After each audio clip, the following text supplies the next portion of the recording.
ஆண்டவராகிய இயேசு கிறிஸ்து வரப்போகிறார்.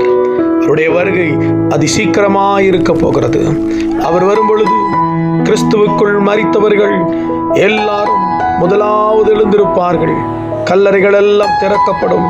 பரிசுத்தவான்கள் மறுரூபமாக்கி ஆண்டவரிடத்தில் எடுத்துக் கொள்ளப்பட போகிறார்.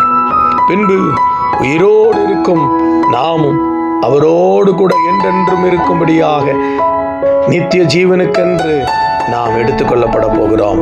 என் அன்பு சகோதரனே, சகோதரியே, நோவாவின் நாட்களில் நடந்தது போல மனுஷகுமாரனுடைய நாட்களிலும் நடக்கும் என்று இயேசு சொன்னார். நோவாவின் நாட்களிலும் இதே போல ஒரு அழிவை பிரசங்கித்த பொழுது அவனை ஏளனம் பண்ணின, அசட்டை பண்ணின ஜனங்கள் மழை வந்து பேரழிவு உண்டான பொழுதோ மனம் திரும்புதலுக்கு ஏதுவாக திரும்பக்கூடாதபடி அழிந்து போனார்கள்.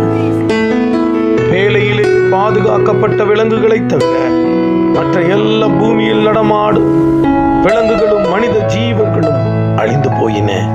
நோவாவும் அவனுடைய குடும்பம் மாத்திரம் கர்த்தருடைய வார்த்தைகளை விசுவாசித்து அந்த பேரழிவிலிருந்து பாதுகாக்கப்பட்டார்கள். ஆமென். அன்பு சகோதரனே, சகோதரியே, நோவாவின் நாட்களிலே நடந்தது போல மனுஷகுமாரனுடைய நாட்களிலும் நடக்கும். மனம் திரும்புங்கள். கர்த்தருடைய வருகை அதிசீக்கிரமாயிருக்கின்றது. அவருடைய வருகையிலே கைவிடப்படாதபடிக்கு அவரோடு கூட என்றென்றும் வாழுகிற நித்திய ஜீவனை சுதந்திரிக்க கர்த்தர் கிருபை அருளுவாராக. ஆயத்தப்படுவோம்.